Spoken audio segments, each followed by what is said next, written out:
서울은 근처에 있는 대형 카페들이 많다고 하고 또 행신동에도 대형 카페가 있다고 하니까 차 타고 10분에서 20분 사이인 것 같아요. 그래서 예배 마치고 함께 카페로 이동해서 또 가서 회의도 하고 얘기도 하고 다과 나누고 뭐 그런 식으로 하면 좋을 것 같습니다. 그래서 오늘 그 주보 두 번째 시편 찬송은 오늘은 일단 생략하도록 하겠습니다.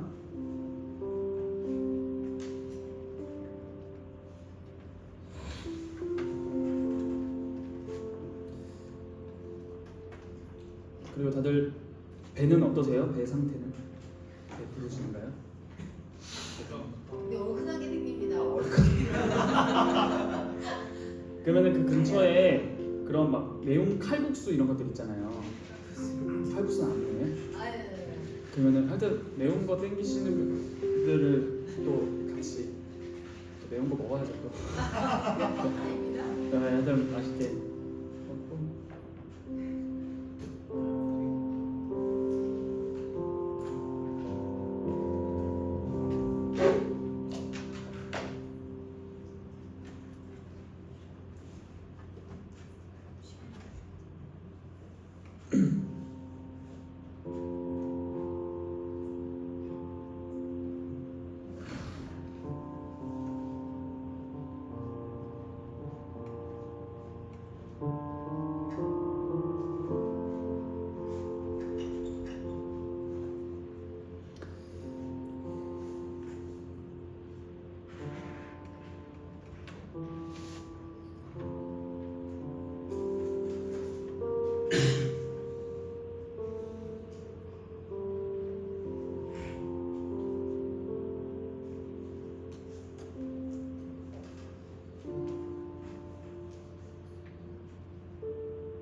네, 시간이 되었습니다. 다 같이 주악에 맞추어 묵상 기도 드림으로 주일 청년 예배를 드리도록 하겠습니다.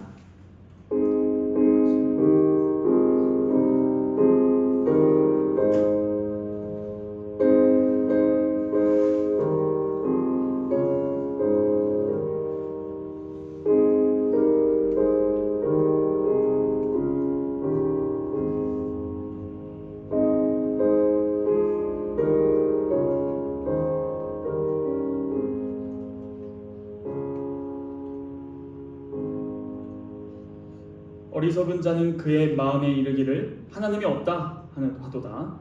그들은 부패하며 가증한 악을 행하며 선을 행하는 자가 없도다.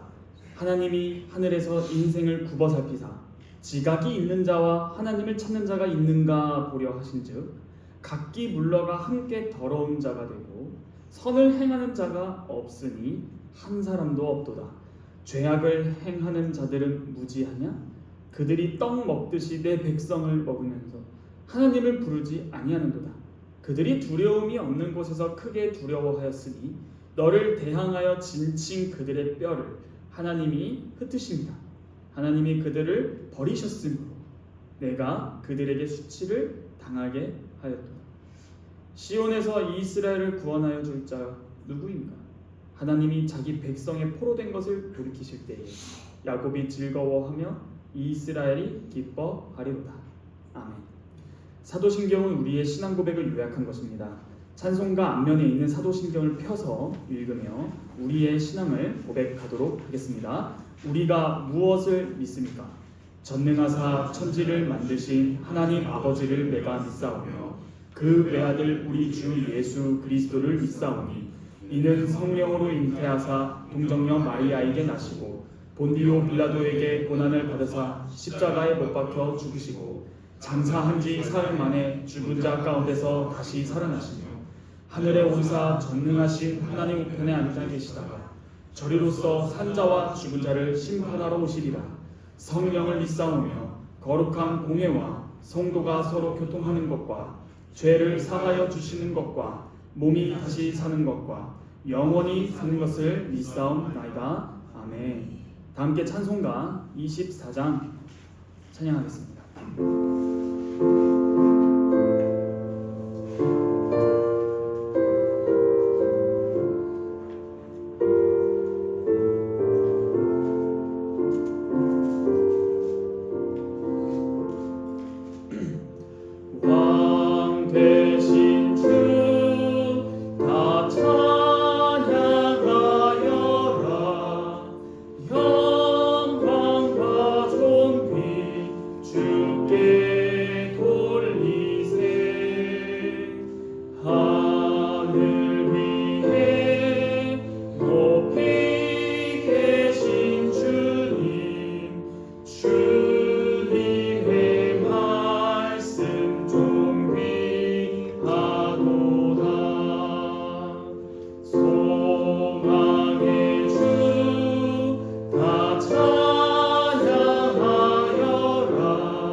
함께 시편 찬송 시편 90편 1절에서 4절 174페이지 찬양하겠습니다.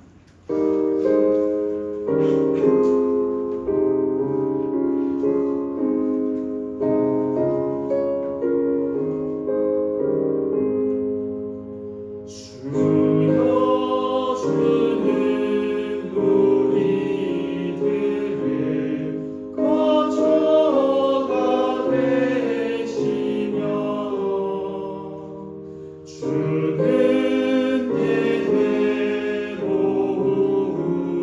우리의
거룩하신 우리의 아버지, 천지의 창조주요 구속주이신 삼위 하나님 감사합니다. 오늘 부활절을 맞이하여 저희 청년들 다 함께 모여 주 앞에 예배합니다. 주님, 이 부활의 사건이 얼마나 위대한 사건인지 이 자리에 있는 모든 주의 백성들에게 깨닫게 하여 주시기를 구합니다. 하나님, 주께서 말씀하시기를 만일 예수 그리스도께서 부활하지 아니하셨다면 우리의 모든 행동들이 다 헛되고 의미 없고 죽은 행실이라는 것입니다. 오죽하면 우리의 교회의 터가 되는 바울 사도가 말하기를 만약 예수님이 진짜로 부활하지 않았다면 우리 그냥 다 같이 먹고 마시고 놀자. 그러나 만일 예수 그리스도께서 정말 부활하셨다면 우리는 질문을 다르게 해야 할 것임을 고백하게 됩니다. 예수 그리스도의 죽으심과 부활이 어떤 의미를 가지는가? 그리고 그 의미는 나에게 어떠한 의미를 부여하는가? 고로 나는 그 의미에 맞추어서 살아간다는 것은 무슨 뜻일까? 이런 모든 것들을 다 깨닫게 하여 주시옵소서. 짧은 시간 주 앞에 나아갑니다. 주님, 저희의 예배를 받으사 이 자리에 있는 모든 자들의 심령에 성령 하나님 역사하사 주께서 받으실 만한 예배의 경계와 위치 가운데 끌어올리사 저희가 주님과 함께 거하는 그 은혜의 복을 이 시간 맛보게 하시고 이 시간 부어주시옵소서. 이 모든 말씀 살아서 역사하시는 우리 주 예수 그리스도의 이름으로 기도합니다. 아멘. 다 함께 찬송가 50장 부르시면서 준비하신 예물 드리겠습니다. 1절만 찬양하겠습니다.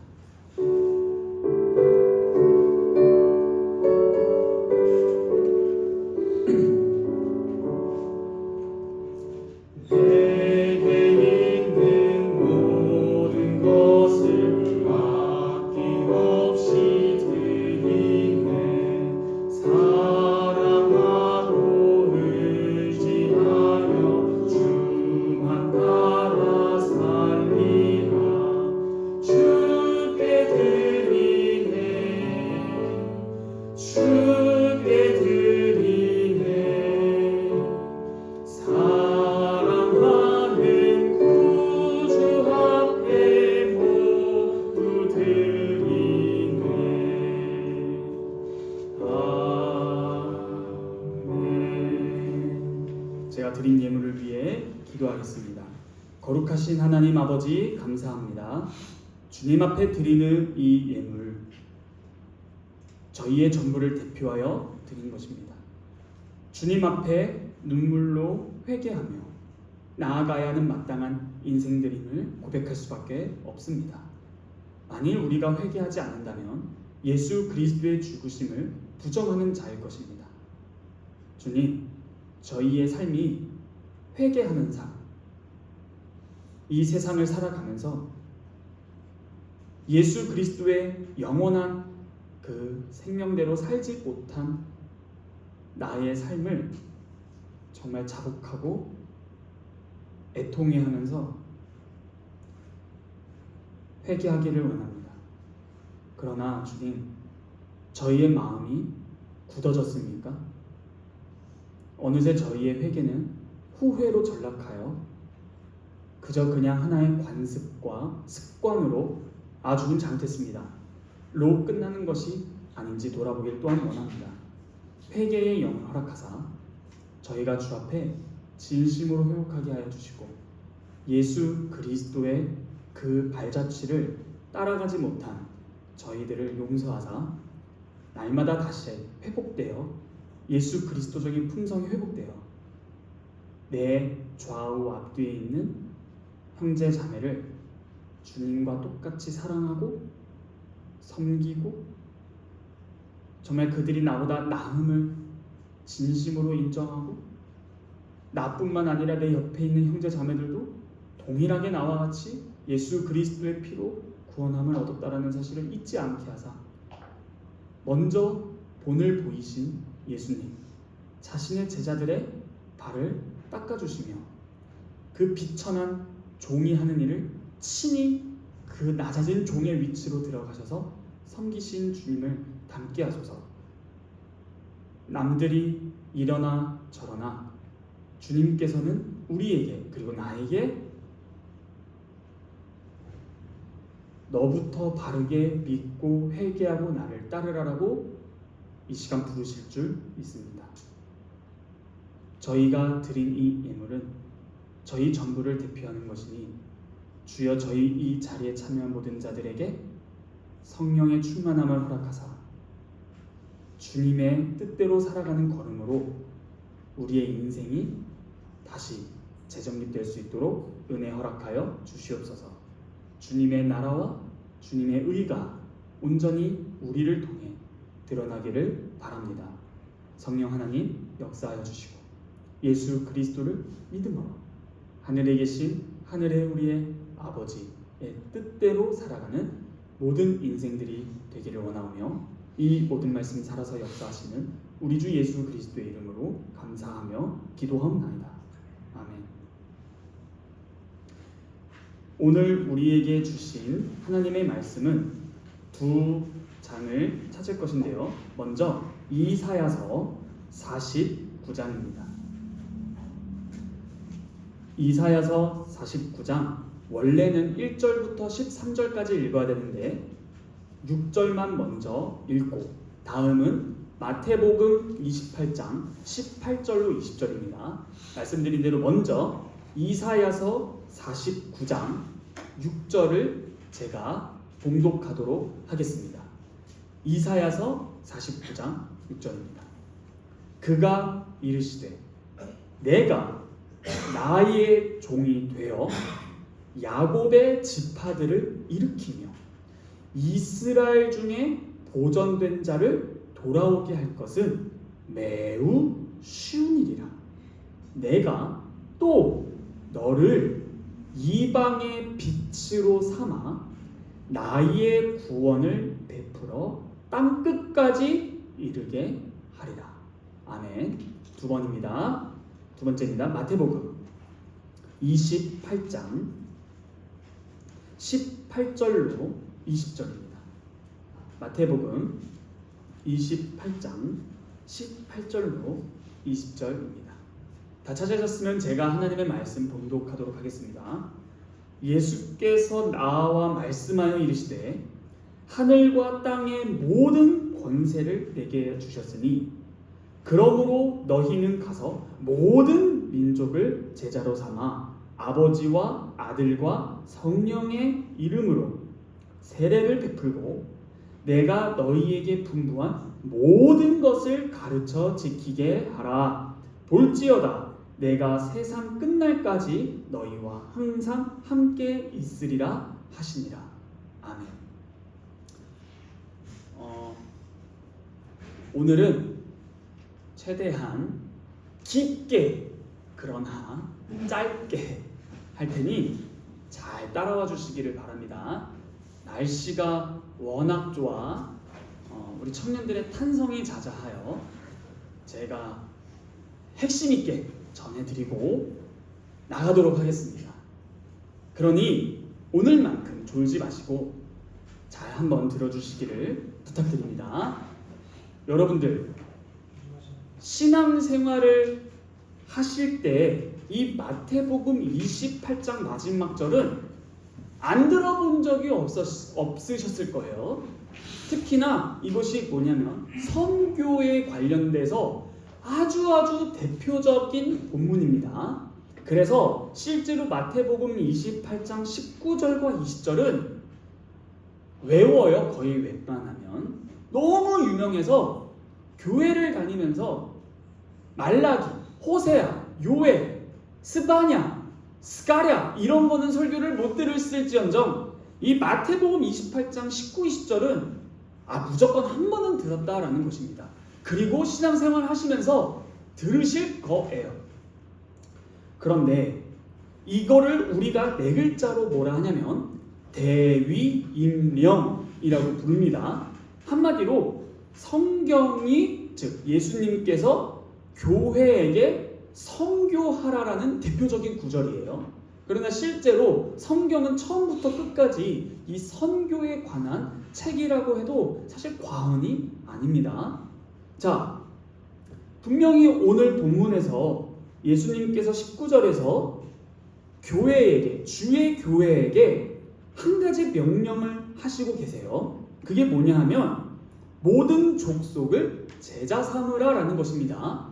여러분, 실제로 이 제자를 삼으라라는 것 안에 들어가는 의미가 다음에 나오는 구절들이에요. 쉽게 말해서 이런 거예요. 제자 삼으십시오 했을 때 제자 삼으라는 게 뭐예요? 라고 물어볼 수 있잖아요. 그러면은 이 다음에 뭐예요? 세례를 베풀고 또 분부한 것을 가르치고 그리고 지키게 하는 것이 제자 삼는 거예요. 이해되시죠? 세례를 베풀고 가르쳐서 지키게 하는 것, 이게 제자를 삼는 것이에요. 자, 그런데 이러한 명령을 하셨습니다. 예수님께서 자신의 몸된 교회에게 선교하라, 제자 삼으라 라고 하셨는데, 많은 설교를 들어봤을 때 19절에서 아주 중요한 한 가지 단어를 바르게 해석하지 못했습니다. 그게 뭘까요? 19절 처음에 어떻게 시작하나요? 그러므로입니다. 자, 그러면 이런 거예요. 그러므로라는 말은 뭐예요? 그렇죠. 야, 내가 원하는 답을 역시 인과관계예요. 그러므로 19절에 그러므로라고 시작한 것을 기억하지 못하면 제자 삼으라라는 것에 대해서 오해한다는 거예요. 다시 말해 예수님의 대위 임명은 어떠한 기초 위에 서 있다는 거예요. 그러므로니까요. 그러니까 뭘 말했으니까 그러므로 제자 삼으라는 거예요. 그렇죠? 자, 그러면은 이 그러므로는 19절의 그러므로는 뭐랑 연결되어 있을까요? 당연히 18절입니다. 자, 다 같이 18절 읽어보겠습니다. 시작. 예수께서 나와 말씀하여 이르시되 하늘과 땅의 모든 권세를 내게 주셨으니 그러므로예요. 그러므로 우리가 선교를 하는 토대와 기초와 원인이 뭐예요? 바로 예수님 자신이 하늘과 땅의 모든 권세를 받았기 때문에 선교하라라는 거예요. 이거를 많은 분들이 놓쳐요. 선교하자 하는데 서영이랑 가은이랑 인혁이가 있어서 잘 됐어요. 진영 집사님도 있으셔서 정말 잘 됐습니다. 선교 가보셨었죠? 네팔. 그때 이 구절 혹시 막 설교 듣거나 말씀 이렇게 묵상해 보신 적 있으세요? 변수 말씀. 자, 없어요. 자, 여튼 선교를 갈 때 어떤 마음으로 가셨어요? 뭐 마음이 없었어요. 어떤 마음이셨어요? 하나님의 사랑을 전하러 가자. 좋습니다. 서영이는? 아싸, 해외여행이다. 뭐 어떤 마음으로 가셨어요?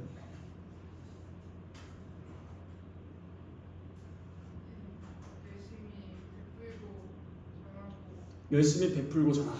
오케이. 인혁이는요? 제가 이래서 인혁을 되게 좋아합니다. 눈치가 빠르니까 살아남는 겁니다. 자, 이제 가은이 어떤 마음이었어요? 예수님 전하러 갔을 텐데 네팔까지 멀리 어떠셨습니까?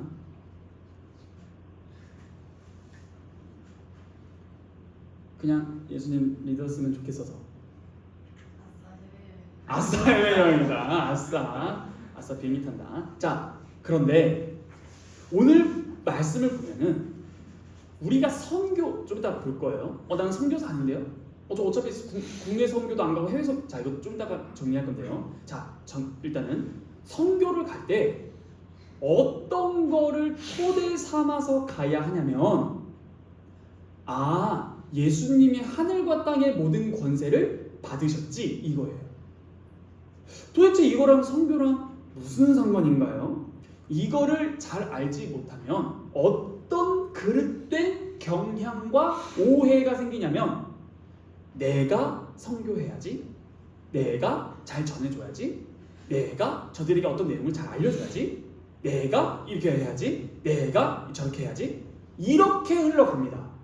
그래서 성교대책위원회에서 우리가 어떤 준비를 해서 갈 거예요. 물론 그 준비를 해야 하지만 하늘과 땅의 모든 권세를 받았기 때문에 그러므로 성교를 하라라는 말씀을 잊으면 안 되는 거예요. 이게 굉장히 중요해요. 더 나아가기 전에 하나만 해볼게요. 여러분, 성경에서 여러분들한테 어떤 명령을 많이 하나요? 안 하나요? 많이 하죠. 많이 하는 건 너무 그냥 맨날 한 장 한 장 넘길 때마다 명령인 것 같아요. 근데 또 한 가지 오해가 있습니다. 성경이 우리에게 무엇인가를 명령할 때도 그런 의도가 있어요. 정확히 문법적으로 말씀드릴게요. 성경은 항상 직설법과 명령법이 함께 나옵니다. 다시 말해, 직설법이 먼저예요. 후자, 그러니까 명령법이 먼저 나오는 것은 없어요. 항상 직설법이 먼저 나오고 그에 근거해서 토대 삼아 명령법을 주어줍니다. 무슨 말이에요? 직설법, 그러니까 객관적인 상황을 제시해 주거나 현실적인 진술을 먼저 탁 제안을 해준다라는 거예요. 여러분들에게 명령을 하기 전에 그게 뭐냐면 바로 예수 그리스도께서 누구신가 하는 어떠한 객관적 실체와 사실을 먼저 말해주고 그에 토대해서 명령하는 겁니다. 그러므로 우리가 명령법들을 받을 때, 제자 삼으라고도 명령이죠, 성교해라 명령이죠, 이런 모든 명령을 생각할 때 항상 직설법, 즉 무엇을 먼저 우리에게 선언했는가, 어떤 것이 토대를 삼아야 토대인가를 그걸 잘 기억해야 된다는 거예요. 그게 바로 예수 그리스도께서 누구신가 하는 토대 위에 드디어 비로소 그리스도인의 생활에 관한 명령이 주어져요. 쉽게 이해시켜 드릴까요? 불신자들에게는 명령법이 주어져도 이룰 수가 없고, 하물며 그들에게는 명령법이라는 것을 명령으로 여겨지지도 않고 그들에게 딱히 명령하지도 않아요. 따지고 보면. 왜요? 못해요. 그런데 우리가 이 직설법 먼저 선언된 사실을 까먹으면 명령법에 대해서 부담을 느낍니다. 이걸 어떻게 하지? 그러니까 토대가 뭐냐라는 것이 굉장히 중요해요. 그러므로 첫 번째 소결론을 내리면 교회의 선교 사명은 오늘 본문에서 굉장히 반복되는 단어 하나가 있는 게 바로 그게 모든이에요. 한마디로 모든 하늘과 땅의 권세, 즉 보편적인 모든 권세를 내가 가지고 있으니, 여기서 말하는 하늘은 새가 짹짹짹 날아다니는 그 하늘을 넘어 보이지 아니하는 세계와 보이는 모든 가시적인 세계에 대한 한 톨도 빠짐없는 모든 왕의 권세를 예수님이 가지고 계신다. 이게 우리가 반드시 견지해야 할 사상이고, 이러한 보편적인 권세를 가지고 있기 때문에 선교를 할 수 있다는 거예요. 이거를 잘 알아두셔야 됩니다. 이거를 잘 알아두시면 예수님의 말을 잘 보면 또 예수 좀 지나치신데라는 말이 좀 있을 수 있어요. 그게 뭐냐면은, 여러분 예를 들어 제가 이 자리에서 여러분들 앞에서 내가 하늘과 땅의 모든 권세를 다 가졌습니다 라고 하면 어때요? 드디어 갈 때까지 갔구나. 왠지 설교 1시간 반씩 하더니 알아봤어. 이렇게 반응할 수도 있겠죠? 실제로 세상의 권세, 역사를 봤을 때 권력을 항상 이건 권력은 굉장히 탐욕의 끝판왕의 그런 대상이잖아요. 왜 모든 걸 다 이 권력만 가지면 못할 게 없거든. 법 위에 있어버리면 그냥 내가 짐이 왕이니라 짐이 하늘이다 뭐 이러면서 다 해버릴 수 있잖아요. 이런 관점에서 우리가 본다면은 내 눈앞에 있는 예수님이 내가 모든 하늘과 땅의 권세를 가졌다라는 말은 한마디로 말해서 어마무시 찬란하고 광채 있는 놀라운 굉장한 말이다라는 거예요.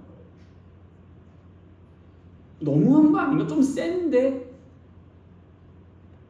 좀 센데? 다른 말로 예수님은 누구길래, 뭐길래, 어떤 분이길래 이런 어마무시 굉장히 파격적인 말을 하는가라는 거예요. 자, 여러분, 예수님이 이러한 모든 권세를 받았다 했을 때 이분이 이렇게 주장을 하실 수 있다고 생각하십니까? 없다고 생각하십니까? 있다고 생각하시죠? 왜요? 왜요? 감사합니다. 그렇게 대답해 주시기를 바랬어요. 죄송합니다. 그건 매우 중요한 진리이나 오늘 본문에 의거는 틀렸습니다. 자, 너무 감사해요. 예수님이 이러한 모든 권세를 받았다는 우리 기독교인들에게 쉬운 질문처럼 들릴 수 있어요. 왜냐하면 그냥 하나님이시니까. 그러면 질문해볼게요. 철민이 형제님 말해주셨으니까. 하나님은 무슨 권세를 받고 말고 할 수 있나요? 하나님은, 삼위 하나님은 누군가에게 권세를 받고 말고 뭘 해야 하나요? 아니면은 그는 영원부터 그냥 그 권세를 받는 게 아니라 가지고 계셨나요? 그렇죠. 그런데 오늘 본문 한번 볼까요? 18절입니다. 제가 마지막 부분 읽어볼게요. 하늘과 땅의 모든 권세를 내게 주셨으니에요. 다른 말로 해볼까요? 받으신 권세입니다. 그러면은 받기 전이 있었다 없었다? 박수 좀 작았어요. 자, 예수님에게 굉장히 놀라운 일이 일어난 거예요.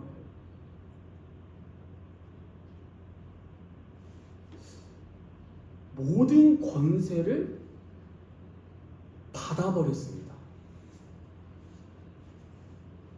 애초에 하느님이시니까라는 말이 틀린 이유는 뭐 받고 말고가 없어요. 그러면 이 굉장한 사실, 놀라운 사실, 모든 하늘과 땅의 권세를 받으신 사실이 예수님에게 일어났는데 도대체 어떤 분기점으로 인해서 이러한 일이 일어났을까요? 어떤 사건이 예수님에게 일어났길래 이러한 어마무시한 권세를 받으신 걸까요? 어떤 결정적인 사건과 사실이 예수님에게 일어났기 때문에 받으셨습니다. 무슨 사건이 예수님에게 일어났나요? 부활입니다. 저랑 항상 공부하거나 설교를 들으면은 뭘 강조하냐면 문맥과 맥락이죠. 이 28절 첫 번째 절부터 내용이 뭐냐면 부활입니다. 부활하셨기 때문에 모든 권세를 받으신 거예요. 다시 말해 예수님에게 있어서 예수님의 관점은 이 기존에 있던 세상이 다른 세상으로 바뀌어버린 겁니다. 놀라운 일이 예수님에게 일어났어요. 이게 마태복음의 절정입니다. 부활이요. 그러면 도대체 이 부활이 뭔가라는 거예요. 여러분, 이 부활이 얼마나 놀라운 사실인지를 말씀드리면은 이거를 잘 아시면 돼요. 여러분들이 너무 익숙할 것 같아서 직접 찾아보면 좋을 것 같습니다.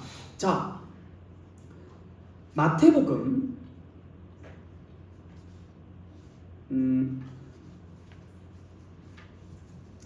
마태복음 15장 24절 한번 찾아가 보도록 하겠습니다.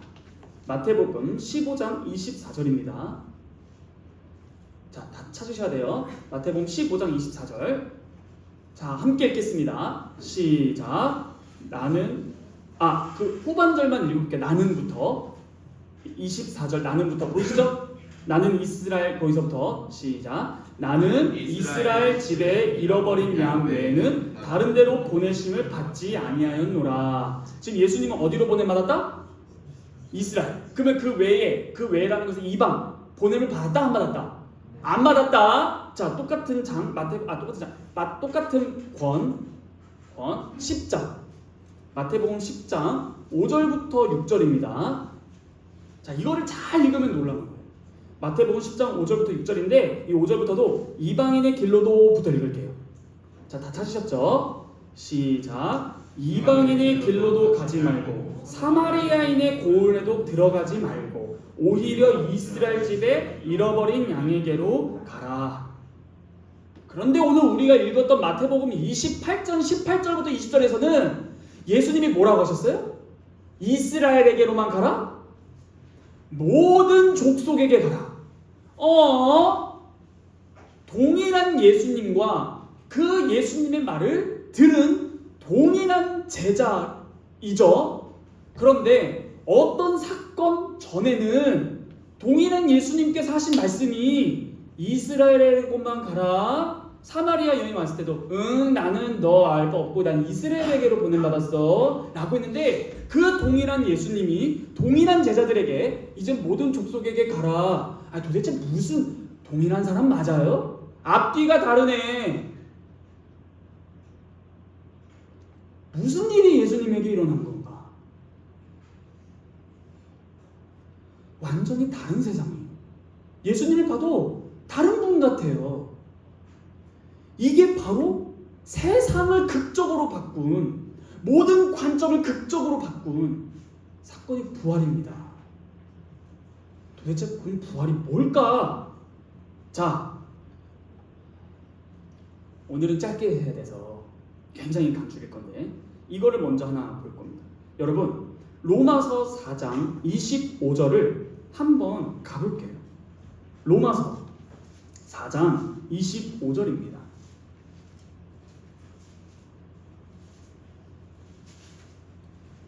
다 찾으셨으면 제가 읽어보도록 하겠습니다. 예수는 우리가 범죄한 것 때문에 내중이 되고 또 우리를 의롭다 하시기 위하여 살아나셨느니라. 어떠한 극적인 사건이 예수님에게 일어났는데 그 부활인데 그 부활의 사건으로 말미암아 모든 권세를 받으신 예수님에게만이 아니라 그 예수 그리스도의 부활은 오늘날 나와 우리에게 관계가 있는데 그의 부활하심이 나에게 미치는 영향이 오늘 방금 읽었던 로마서 4장 25절에서 뭐라 나와요? 그렇죠. 예수님의 그 부활이 나에게 무엇을 가져다 주니? 의를 가져다 줍니다. 여러분, 이 의롭다. 자, 잘 들으세요. 이건 진짜 중요하니까 잘 들으셔야 돼요. 예수님의 죽으심은 긍정적인 것과 부정적인 것이 있고요. 예수님의 부활도 긍정적인 것과 부정적인 것이 있습니다. 자, 예수님의 죽으심이 우리 모두에게, 모든 인류에게 최악의 사건입니다. 다시, 예수님의 십자가 사건은 모든 인류 우리 모두에게 최악의 사건이에요. 왜냐? 바로 하나님의 종말적인 심판이 지금 도래해버렸다 라는 거예요. 한마디로 이미 하나님의 심판의 선고는 끝났다. 모든 죄인에 대한 사형 선고는 마무리됐다. 한마디로 이렇게 표현해볼까요? 전 상상력이 좋아서 오늘날 신약시대는 이미 판결이 끝난 조용한 법정과 같아요. 문을 열고 들어갔는데 이미 판결은 다 끝나고 사람들이 다 나간 상태. 이미 사형 선고는 내려져서 돌이킬 수 없는 상태가 예수 그리스도의 십자가 사건이에요. 그런데 십자가 사건이 또 우리에게 최고의 긍정적인 걸 넘어서 복 사건이 뭐냐? 우리가 받아야 할 그 영원한 진노의 하나님의 공의로운 심판이 임했는데 나에게 쏟아져야 할 그 심판이 예수님에게 쏟아졌다. 이게 긍정과 부정의 십자가 사건이에요. 자, 두 번째, 사흘 만에 3일 만에 부활하신 그 사건도 긍정과 부정이 있어요. 이 말을 말씀드리기 전에 말씀 구절 하나 찾아봅시다. 다니엘서 12장 1, 2절입니다. 다니엘서 12장 1, 2절입니다. 다 찾으셨죠? 혹시 여러분들이 가지고 있는 성경의 12장에 어떻게 뭐라고 하나 파란 글씨나 제목 같은 거, 소제목 같은 거 하나 써있죠? 뭐라 써있어요? 끝날. 말 그대로 이 다니엘서 12장은 마지막 날. 이거 기억하시죠? 이거 선지자들 원근법 우리 옆에서 봤 이거 다들 아시죠? 자, 다니엘은 이거 끝날을 말하는 거예요. 도대체 그 마지막 날, 이 온 전 우주적인 종말, the end, 그때를 바라보면서 예언을 한 건데 1, 2절이에요. 어떤 사건이 일어나는가 그날에. 그때에 내 민족을 호위하는 큰 군주 미가엘이 일어날 것이요 또 환난이 있으리니 이는 개국 이래로 그때까지 없던 환난일 것이며 그때 내 백성 중에 책에 기록된 모든 자가 구원을 받을 것이다. 2절을 잘 보십시오. 땅의 티끌 가운데에서 자는 자 중에서, 자는 자는 죽음을 이렇게 표현한 겁니다. 자는 자 중에서 많은 사람이 깨어나 영생을 받는 자도 있겠고 수치를 당하여서 영원히 부끄러움을 당할 자도 있을 것이다. 즉 마지막 날에 the end, 그 날에 무슨 사건이 일어나냐면 부활이 일어난다라는 것이에요. 그런데 이 부활은 영생을 얻는 자입니다. 즉 부활이 곧 영생을 얻는 자예요. 이 영생은 부활은 의인만 부활합니다. 자, 잘 들으셔야 돼요. 여러분 오해하면 안 돼요. 부활은 단지 육신이 살아났다가 아니에요. 오늘 대예배 참석하신 분들 계신가요? 나사로와 마르다와 마리아, 나사로가 부활했나요? 안 했나요? 하면 좀 몰라요. 했나요? 안 했나요? 자꾸 막 했어 안 했어 뭐예요? 했어요? 안 했어요? 임상체험. 자, 질문 바꾸면 좀 잘 돼요. 나사로가 살아났죠? 또 다시 죽었어요? 안 죽었어요? 죽었어요. 자, 그러면은 그것은 부활에 대한 예표지. 성경이 말하는 부활은 영생이에요. 애초에 영원한 이라는 아이오이 들어가는 거예요. 영원한. 부활은 마지막 날 의인은 다 부활합니다. 그게 영생이에요. 자, 이 개념 아셨죠? 자, 그러면 아까 십자가 긍정적 부정적 끝났으니까 부활해 봅시다. 부활, 예수님의 부활은 모든 인류에게 최악의 사건입니다. 최악이에요. 절대 일어나서는 안 되는 일이 일어나버린 거예요. 왜 최악일까요? 여러분 다 부활은 다 긍정적인 의미만 생각하셨죠? 최악이에요. 질문 드려볼까요? 부활은 언제 일어난다고요? 마지막 날, 종말에. 누가 부활한다고요? 의로운 자, 의인이. 네. 왜 최악이에요? 자, 누구만 부활하셨어요? 예수님만. 반대로 뒤집으면 무슨 의미예요? 예수님 빼고는 다 죽어 마땅한 죄인이라는 것이 선고된 겁니다. 아, 의인이 마지막 날에 부활한다는데 최악의 사건, 예수님만 부활해버린 거예요. 큰일 났다. 즉, 그 부활의 생명, 하나님께서 오셔서 완성할 새하늘과 새 땅에는 의로운 자만 들어갑니다. 그러면 누구만 들어가는 거예요? 예수님만. 큰일 났다. 그냥 먹고 마시고 죽자. 자, 근데 최고의 복의 복사건이 우리에게 일어난 겁니다. 그게 또 예수님의 부활이에요. 왜요?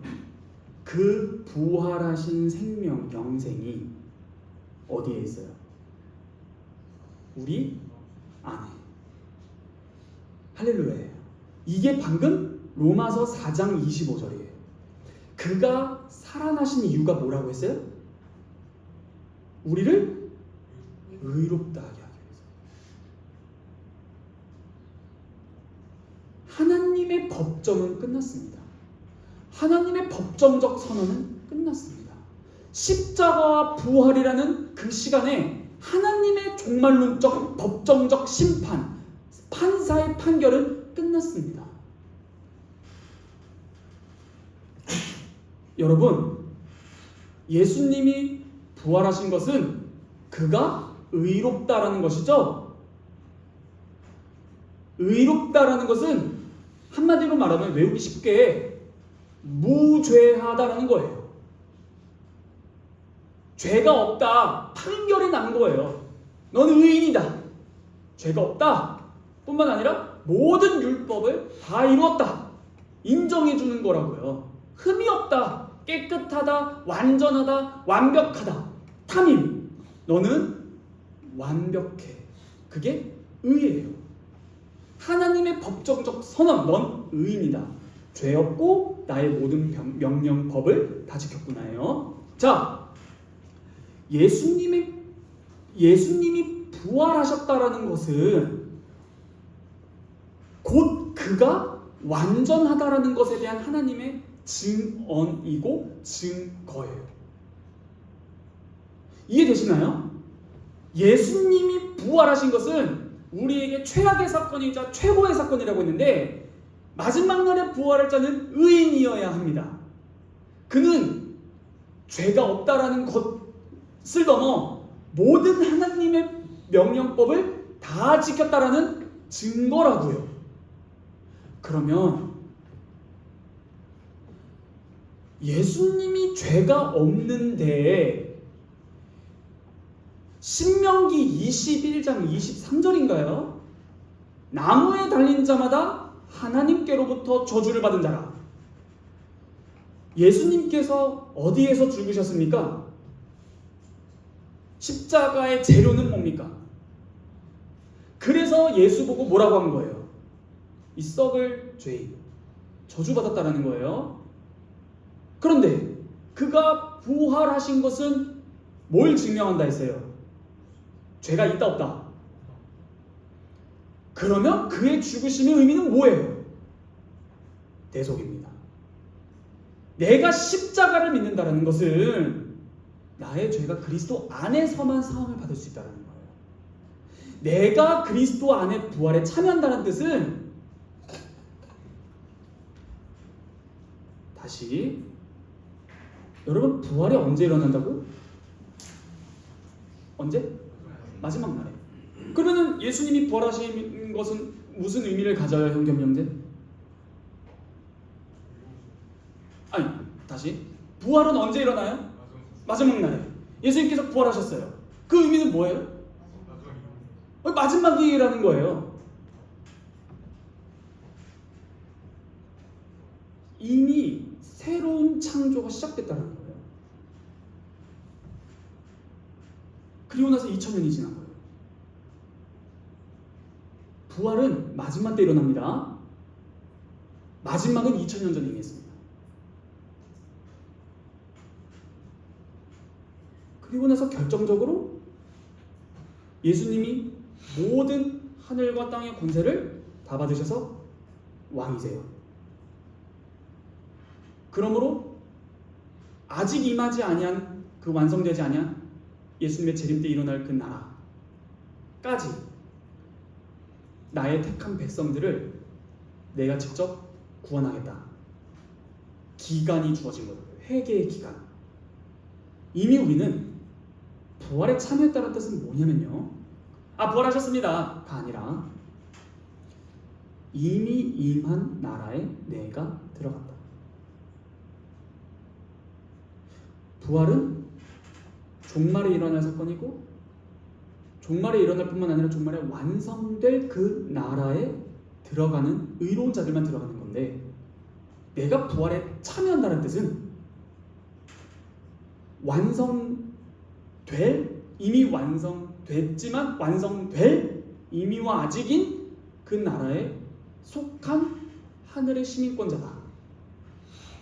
그러므로 내가 지금 이 땅에서 주님 오시면은 내가 그 나라에 들어가겠지? 그럼 그때까지는 견디고 또 견뎌 참고 또 참아 괴로운 세상 지나가리라. 그러므로 이 땅에서는 내가 열심히 잘 먹고 잘 살다가 그날 오시면은 드디어 오셨군요. 이제는 그 전에 했던 거 이제 몽골랑 맛없어. 들어가. 그게 아니라 이미 내가 부활에 참여한다는 뜻은 그 나라의 생명대로 살아감이에요. 그걸 뭐라 한다? 성화.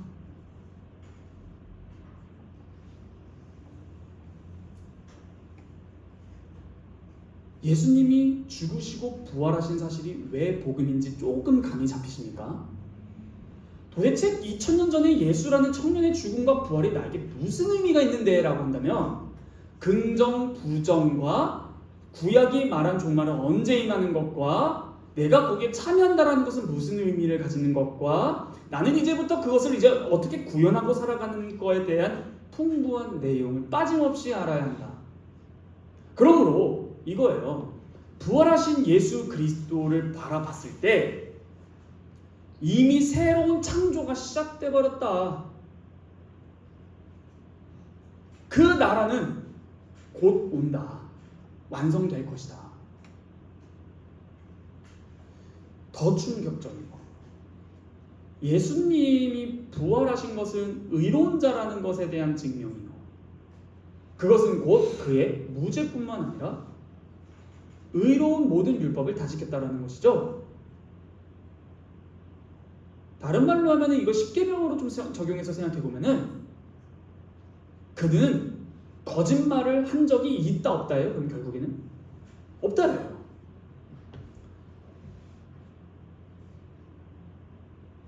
예수님께서 거짓말을 하시지 아니했다. 그건 다 진짜 진리다. 하나님께서도 인정했다라는 것은 그가 곧 다시 오신다라는 것도 의미합니다. 여러분 믿으십니까?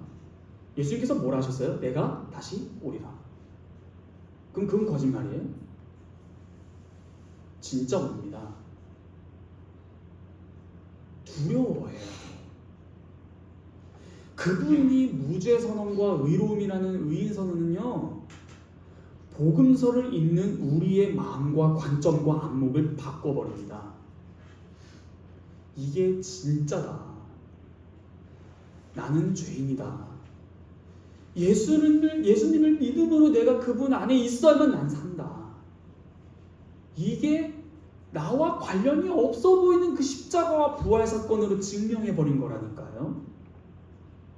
나를 부르러 오셨다. 나를 대신해서 죽으셨다. 나를 위하여 다시 사셨다. 나를 위하여 다시 사신 생명을 나에게 주셨다. 내가 이미 하늘의 시민권자다. 내가 이미 그 나라의 생활을 지금부터 해야 한다. 이런 것들이 다 증명이 되는 겁니다. 그러므로 이 부활은 예수 그리스도의 구원 사역을 또한 의미하기도 합니다. 오늘 읽은 이사야서 49장 6절을 제가 한번 봐보면 그 기억을 해보시면 시간상 한번 다시 봅시다. 이사야서 49장 6장 다 같이 봅시다. 다 찾으셨나요? 자, 다 함께 읽어볼게요. 시작. 그가 이르시되 내가 나의 종이 되어 야곱의 지파들을 일으키며 이스라엘 중에 보존된 자를 돌아오게 할 것은 매우 쉬운 일이라. 내가 또 너를 이방의 빛으로 삼아 나의 구원을 베풀어 땅끝까지 이르게 하리라. 자, 여러분 여기서 하반절 내가 또 너를 이방의 빛, 이방인의 빛이에요. 자, 이거 잘 키워드 잡고 또 나의 구원을 베푼다. 그리고 어디까지? 땅 끝까지. 자, 이 세 키워드입니다. 자, 이것이 누구에게 성취되는 거예요? 예수님에게. 근데 좀 더 정확히 말하면은 여기에 이스라엘에게만 구원하는 것은 전반이에요. 야곱의 지파들을 일으키고 이스라엘의 보존된 자를 돌아오게 한다. 이게 방금 마태복음 15장 10장 읽었던 그 부분이라고요. 자, 이해되십니까? 안 됐다. 자, 다시 49장 6절에서 A와 B 상반절과 하반절을 나누는 기점은 내가 또예요. 내가 또. 근데 그 전에는 야곱의 지파. 야곱의 지파가 뭐예요? 야곱의 지파가 몇 지파예요? 12지파. 그럼 야곱의 지파를 일으킨다는 것은 무슨 말이에요? 12지파를 회복시키겠다는 거잖아요. 근데 지금 이 이사야가 쓰인 때는 어디예요? 포로예요. 포로. 이미 이스라엘이 망가졌다고요. 다 흩어졌다고요. 근데 여호와의 종, 우리 배웠었죠? 여호와의 종이 야곱의 12지파를 일으킨대요. 그래서 예수께서 오셔서 뭘 먼저 하신 거예요? 누구 삼아? 제자 삼아. 몇 명? 12명. 이렇게 했다고요. 그래서 이스라엘 보존된 중에서 돌아오게 하리라. 구원받은 자들을 구원하는 사역. 이스라엘에게 보낼 받은 자예요. 근데 하반절이 뭐예요? 내가 또 이방의 빛, 구원을 베품, 땅 끝까지. 이거 방금 읽었던 본문 아니에요? 마태복음 28장 18절로 20절. 땅 끝까지 뭐를 베풀라? 구원을 베풀라. 근데 우리가 처음에 들었을 때 땅 끝까지 구원을 베풀 수 있게 된 중요한 사건이 뭐였다고요? 부활이었다고요. 그러므로 예수 그리스도의 부활은 곧 우리에 대한 구원의 선포다라는 거예요. 예수님께서 부활하셨다라는 것은 믿어야 하는 거예요. 이거 안 믿으면 답 없어요. 이사야서 49장 6절의 하반절은 이방의 빛으로 삼은 예수 그리스도를 통하여 땅 끝까지 구원을 베푸는데 예수님의 대위 임명이 전과 후의 그 기점이 부활인데 그 부활 사건으로 말미암아 땅 끝까지 모든 권세를 받으셨기 때문에 땅 끝까지 구원을 베푸는 건데 부활로 말미암아 땅 끝까지 모든 권세를 가지신 땅 끝까지 베풀라는 그 구원 사역이 곧 부활이라고요. 이사야서 49장 6절은 하반절은 부활 사건으로 말미암아 우리에게 구원이 되었다. 그 부활이 우리의 구원의 소식이라는 거예요. 너무 기쁜 소식. 왜? 나도 예수님이 부활하신 것처럼 부활한다는 겁니다. 우리의 첫 열매가 되셨다. 예수님의 부활을 바라보면 그게 우리의 보증이라고요. 보증금. 보증서예요. 보증서, 계약서. 내가 다시 오면 너희들도 나처럼 해줄게. 그래서 첫 열매가 되신 거예요. 이 첫 열매는 단순히 예수님의 부활에 대해서 첫 열매고 우리 두 번째, 세 번째 그것도 맞지만 이 첫 열매라는 것은 어느 또 생각을 해야 되냐면은 예수님을 둘째 아담이라고 합니다. 첫째 아담은 창세기에 나온 그 아담이고요. 그러면은 아담은 옛 세상의 첫 사람이잖아요. 근데 예수님은 새 세상의 첫 사람이에요. 그렇죠. 그러므로 예수님의 부활은 첫 열매가 되셨다는 것은 이미 종말이 도래해버렸다. 그리고 이 마지막 타임 기간에 믿는 자는 십자가와 부활이라는 구원의 소식이 바로 너 거가 된다라는 거예요. 마지막 때에 너도 이렇게 해줄게. 내가 믿든 말든. 믿음은 강요하는 게 아니에요. 여러분, 우리의 교부 어거스틴 믿음은 강요해야 된다고 했습니다. 뭐 이런 거예요? 뭐 죽든 말든 뭐 알아서요? 여러분, 믿음은 강요해야 돼요. 물론 믿음을 강요한다고 해서 믿음이 생기지 않죠. 근데 오늘날 인권의 자유와 이런 세상에서 남에게 강요하지 마라 이런 게 너무나 압도된 나머지 복음을 전하는 것을 이꼴 강요라고 생각하는 것 같아요. 아닙니다. 여러분, 복음은 전해야 돼요. 여러분들이 십자가와 부활이라는 의미를 잘 안다면 복음은 전해야 하는 거예요.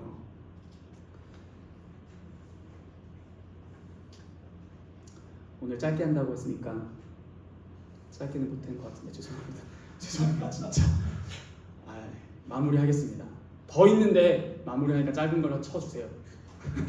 마무리하겠습니다. 오늘은 부활절입니다. 예수님이 부활하심으로 예수님에게 큰 변화가 일어났어요. 예수님 개인에게도 모든 권세를 다 받으셨습니다. 이게 다니엘서 7장 13, 14절의 성취예요. 하늘 구름을 타고 예적부터 계신 이에게 가서 모든 권세를 받은 장면이 다니엘서 7장 13, 14절에 나와요. 실제로 그것이 성취된 것입니다. 그러므로 우리는 하늘과 땅의 모든 권세를 가지신 예수님을 힘입어 복음을 전합니다. 그 사실이 먼저 우리에게 어떤 의미를 가진지를 바르게 알아야 우리가 전하든 말든 하죠. 이 복음을 전하는 사역의 열매가 사실 또 우리들이에요. 여러분, 제가 아까 초반에 국내 선교, 해외 선교를 말했었죠. 사실 이거를 나누면 안 됩니다. 그냥 선교입니다. 왜요? 사실 우리도 해외 선교의 산물이에요. 다시 말해볼까요? 모든 하늘과 땅의 권세를 받으신 분의 사역의 열매가 여러분들이라고요. 이게 되게 기쁜 일이에요. 그분이 모든 권세를 가지셨기 때문에 지금 우리가 이 자리에 모여서 예배하는 겁니다. 그래서 우리가 복음을 전하는 건 그분의 놀라운 영광을 찬양하는 거지 다른 의미가 있는 건 아니에요. 우리가 해외 선교의 산물이고, 해외 선교, 국내 선교 나눈 게 아니라 하나님의 선교, 예수 그리스도, 엄밀히 말하면 예수 그리스도의 선교입니다. 왜요? 예수 그리스도가 받으신 권세로 말미암아 선교하는 거니까요. 그러므로 예수 그리스도의 선교가 더 맞는 말입니다. 예수 그리스도의 선교, 복음을 전하는 사역, 십자가와 부활이라는 것을 믿은 여러분이 그 모든 은택들을 잊고 살아가야 되는 것이 부활절입니다. 그러므로 여러분들이 이 부활절에 힘입어 생각할 것은 십자가와 부활, 특히 이 부활이 의미하는 게 뭘까를 곰곰이 하나씩 생각해 보시기를 바랍니다. 이미 임한 그 나라, 죄사함, 다시 오심, 하늘에 속한 생명, 이미 임한 그 나라의 시민 생활, 이런 것들을 툭툭툭 이제 던졌을 때 여러분들이 감을 잡고 연쇄 작용이 일어나면서 그 의미가 나의 삶에 어떻게 일어나는지를 더 나아가야 됩니다. 네, 기도하겠습니다. 거룩하신 하나님 아버지, 감사합니다. 모든 선교의 궁극적 목적은 사람이 아니라 하나님께 있고, 특히 우리 주 예수 그리스도께 있습니다. 예수님께서 나중이 아니라 지금 이 모든 권세를 가지고 계십니다. 땅끝까지 구원을 베풀라라는 그 예언은 예수 그리스도의 부활로 이루어졌습니다. 주님, 감사합니다. 주님의 죽으심과 부활, 십자가와 그 부활이 우리의 구원입니다. 그러므로 사도가 말한 것처럼 예수님께서 부활하지 아니하셨으면 다 헛되다라는 말이 이해가 됩니다.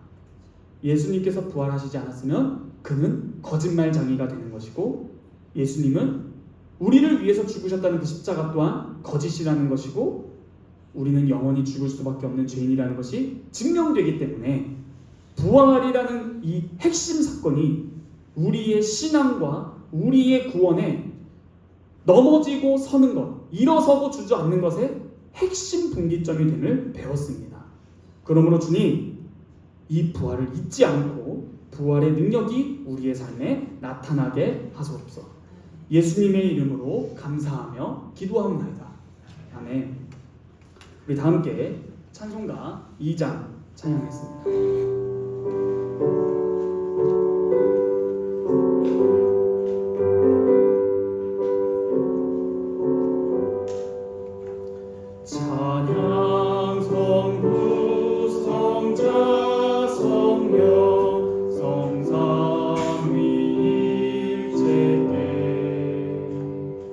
영원 무궁하기까지 영광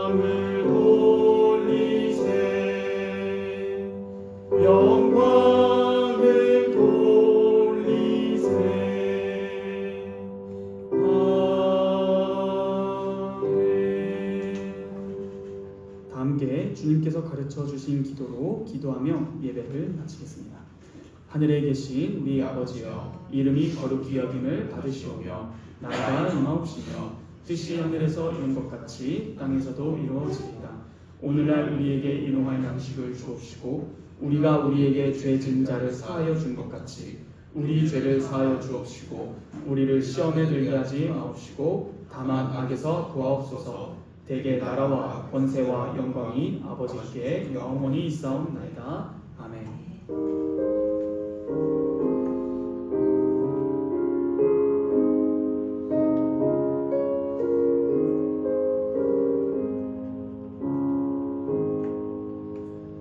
네, 모든 예배를 마칩니다. 빨리 끝낸다는데 죄송합니다. 왜냐면은 제가 보는 저 시계 저희가 2시에 시작했는데 제가 항상 시계 볼 때 항상 저희가 한 3시 20분, 30분쯤 끝나는데 딱 지금 3시고 원래 시계로 보면 좀 3시 안 됐거든요. 제 입장에선 빨리 끝내는 거예요. 여러분 입장 아니에요. 제가 그런 거 말 안 해도 되죠? 그러니까 전 정당한 거예요. 저 무죄, 저 의롭습니다. 저는 분명히 빨리 끝냈어요. 농담이고 죄송합니다. 또 길어져서 중요하니까. 네. 자, 우리 이거 광고 하나 말씀드리고 바로 말씀드린 대로 이동하도록 하겠습니다. 여러분 그 돌아오는 주 토요일 4월 26일 토요일인데요. 오전 11시부터 정교인 바자회가 진행이 됩니다. 그래서 그때 참여를 꼭 부탁드리고 그 전에 미리 와서 현수막 텐트 같은 거 쳐서 저희가 자리 잡고 전기 끌어와서 준비하고 이런 걸 해야 돼요. 그래서 특히나 우리 김치 조사한 거 주문해야 돼서 김치 하차하는 거 있잖아요. 그런 것도 좀 청년분들이 좀 도와주셔야 되거든요. 그래서 와주실 수 있으면 와주시고. 네. 김치 아빠가 새벽에 사와서 저기 카페 창문 앞에다 깔아주신다고 하셔가지고 네. 저희는 가서 봉지에 소분해서 넣어요. 박스로 넣어요. 들고 갈 수 있는 이 충전이 있는 봉투로 검정색 봉투에 담아야 될 것 같아요. 네. 하여튼 저런 작업을 토요일에 좀 일찍 와서, 그러니까 11시에 시작하니까 저희가 물론 모든 정규인 걸 도와주는 건 아니고 우리 청년부 딱 자리 잘 잡고 잘 이렇게 해서 해야지 여러분들 우리 수련회의 퀄리티가 달라지는 거예요. 복층이 1층이 2층이 되고 30평이 300평이 되는 거, 그런 기적은 이번 주 토요일에 달리는 거예요.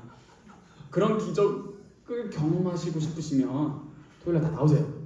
네, 그리고 그 전날 금요일날 빵과 음료를 미리 만들어야 됩니다. 말씀드렸다시피 교회 집사님께서 그런 에어비앤비 그런 사업을 하시는 분이 있으신데 중고등부가 그때 거기서 또 무료로 사용했는데 제가 부탁드려서 또 이게 한 층을 방 3개 있는 걸로 아는데 무료로 제공해 주셨어요. 그래서 금요일날 함께 모여서 빵과 음료를 미리 만들어 두고 거기서 또 함께 잘 수도 있습니다. 자매분들은 준비할 거 해서 챙겨 오셔서 주무셔도 되고, 형제분들도 방 하나만 뭐 이렇게 해서 자도 되고, 아니면 각자 집으로 돌아가서 다음날 토요일날 오고 뭐 그렇게 해도 좋습니다. 여튼 24시 이번 주 금요일은 24시 우리의 숙소가 하나 정해졌으니 시간에 구애받지 않고 오셔서 빵도 만들고 음료도 만들고 그 후에 같이 저녁 식사도 하고 교제도 하고 뭐 잠시 새벽에